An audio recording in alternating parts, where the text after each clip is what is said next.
Hello mga kaipon, welcome back sa channel natin and today pag-uusapan natin Semirara Mining and Power Corporation and why this stock is a very good dividend play. No? Bumili tayo ng Semirara Mining Corporation na at least 200 shares and yeah, worth 6,175.51. No? Nabili natin siya ng around 29.93. Ngayon, ang price na po niya is around 31 pesos, no, yung market price niya. Kaya medyo up na tayo ng 3% dito sa Semirara Mining and Power Corporation.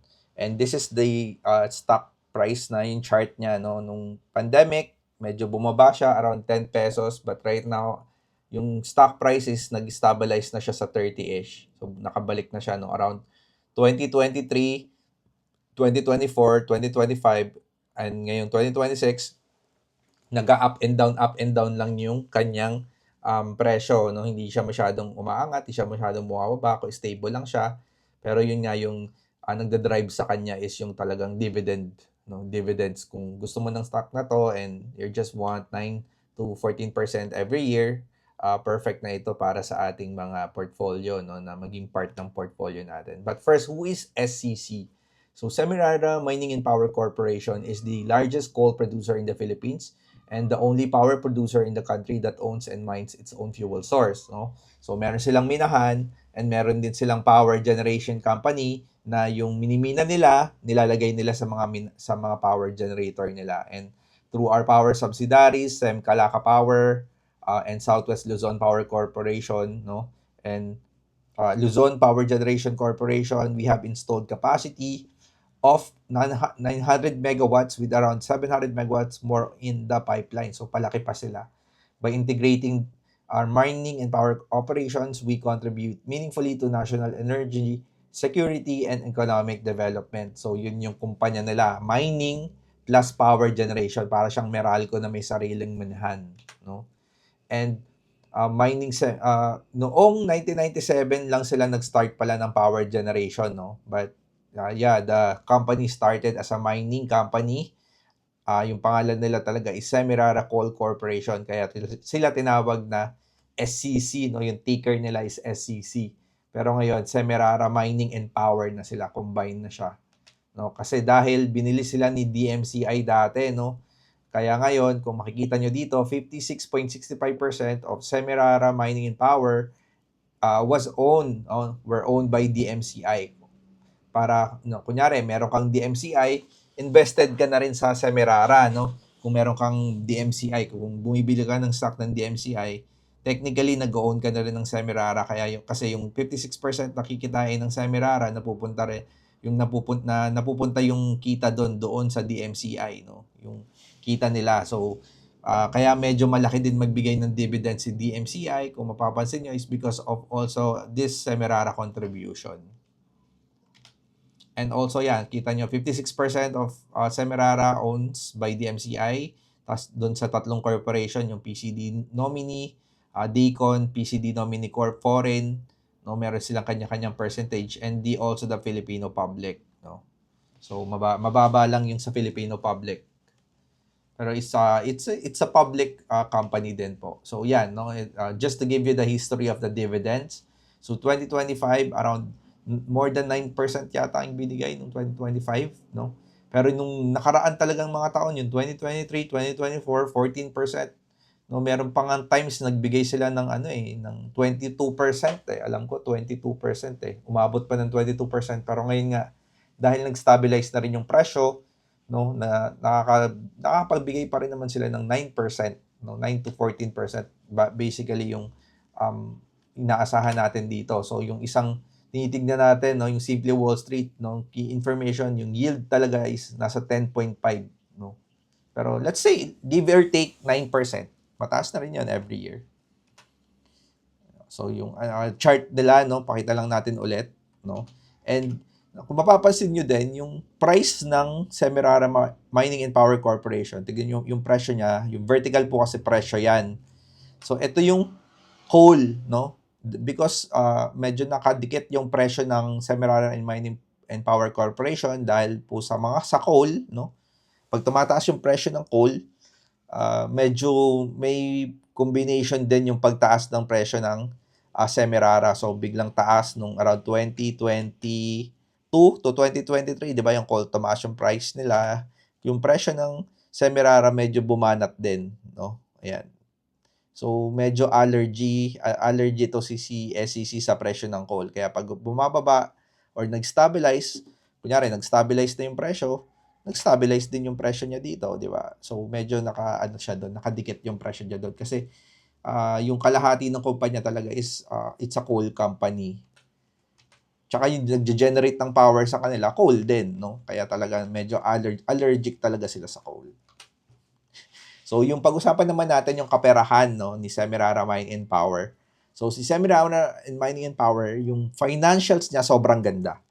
So, mapapansin nyo, 2% lang yung debt to equity ratio niya, yung ratio ng utang sa equity 2% lang. So, almost negligible. Nakita niyo naman 6 checks, no? Yung financials ng Semirara, 6 na check.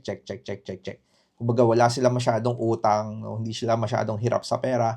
Although yung kumpanya medyo hirap sa production ngayon, no, sa income nila kasi gawa nga ng pagbaba ng presyo ng coal, tapos nag-stabilize yung presyo, medyo nahihirapan sila, medyo bumababa yung income nila, pero kumikita pa rin naman. Pero syempre, pag medyo mababa yung presyo, ang palitan, bumababa yung income mo. Pero yun nga, hindi dahil bumababa yung income nila, marami silang utang, wala silang kautang-utang, no? So ito yung financial position nila, yung short term, sa kaliwa yung short term, sa kanan yung long term.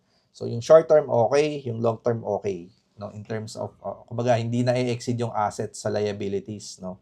So yung long term nga nila halos wala eh. Almost negligible na yung liabilities nila sa long term. Ito yung debt to equity, no, yung pinakita natin kanina, yung ratio ng debt, or yung blue po na line, yan po yung equity, yung red line, yan po yung utang. So, nung 2016, medyo mataas pa yung utang nila, halos pantay lang nung equity, pero lumayo na yung equity niya and bumaba na talaga yung utang niya. Although, kung mapapansin nyo, it's on a downtrend, yung equity niya because of normalizing prices, pero yeah, medyo nag-slow down yung pagka-downtrend niya dito, no? Medyo nag-stabilize na siya dito.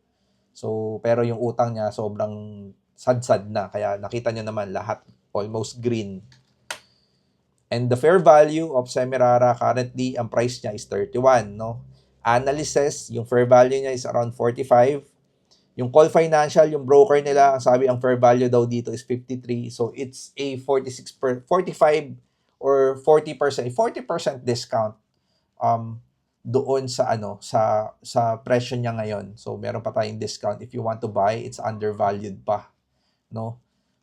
And yeah, pakita lang natin yung ito yung third quarter 2025 na report nila ni Semirara sa website nila, no. Patungkol nga po dun sa earnings nila. Earnings soften, medyo bumababa nga as prices ease and cost rise. So bumababa po yung average selling price, yung ASP ng bentahan ng coal. Kaya makikita nyo, net income and earnings per share fell, no? Lahat pabagsak eh. Pero it doesn't matter because yung power segment po nila kumikita. Siya, dalawa yan, di ba? It's a selling coal and generating power. So, dahil medyo mababa yung sales ng coal or medyo mababa yung income ng coal, pero syempre kumikita pa rin, ang nagge-generate ng income nila ngayon is yung power nila, which is yung yung binebenta nila ng power dito sa bansa.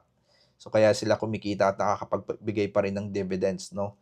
Even though we have challenging times, no? Pero, again, nagno-normalize na yung presyo, no? So, this is where ito yung horizon kung saan na maglalaro si Semirara, no? Kung hindi niya kaya magbigay ng 14% na dividend, 9%, okay na sa atin yun kasi yun naman talaga yung average ngayon eh. Malay nyo, in the future, di ba, magkaroon ng demand ulit na malaki, no? And also, si Semirara po, ito po ay pa-expand, no? Nung June 12, 2025, there's a news na Semirara gets DNR clearance for 291 billion coal mine in expansion. So, ibig sabihin lang po niyan, mag-expand sila ng minahan, no? And that mining, yung minahan na yon, ang iniintay na lang na development is yung environmental certificate, no? So, yung iniintay na lang dito sa expansion na to is yung certificate, pero nga yung Department of Energy, no, Department of Environment, okay na yung clearance. Pero ang iniintay na lang na certificate is yung nandun po sa Department of Energy, no? Para makapag-expand sila ng production for 20% increase, no? Ayan, 20% increase. So, yung income nila, there's a potential na mag-increase pa ng at least 20% papunta sa year na 2027, no? So 2026 ngayon, sa 2027 there's a potential na mag-increase yung production nila ng 20%. Alam niyo naman pag umikrease ang kita, ibig sabihin ng ang kita ng earnings per share, di ba? Yung investment natin dito may potential na lumaki, no? So hindi natin alam yan ngayon kasi it's on the future 2027. So iyan yung data, no? Yan yung mga data na kung pwede ba tayong mag-decide kung mag-i-invest tayo dito, pero ako nakapag-invest na. So bahala na kayo guys. So iyan yung information natin about Semirara and Power Corporation na binigay ko sa inyo. So bahala na kayo kung gusto niyo mag-decide, no? Magbili nito, no? But I'm buying this because of the dividends din. Kaya wala na akong say, bahala na kayo, hindi ko kayo binibigay. So nakita niyo naman, binili ko siya. So kayo, bahala na kayo mag-decide for yourself. So if this video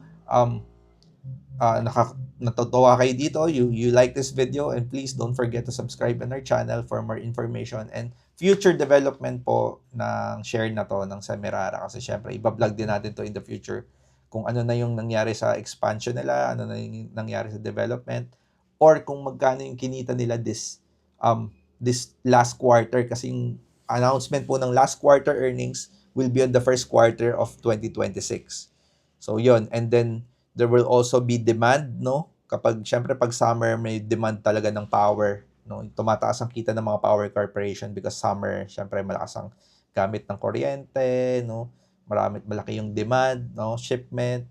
So yun yung mga future na development na iba-vlog natin dito sa stock na to. Yun lang po guys, and have a nice day po sa inyo, and God bless to all of you.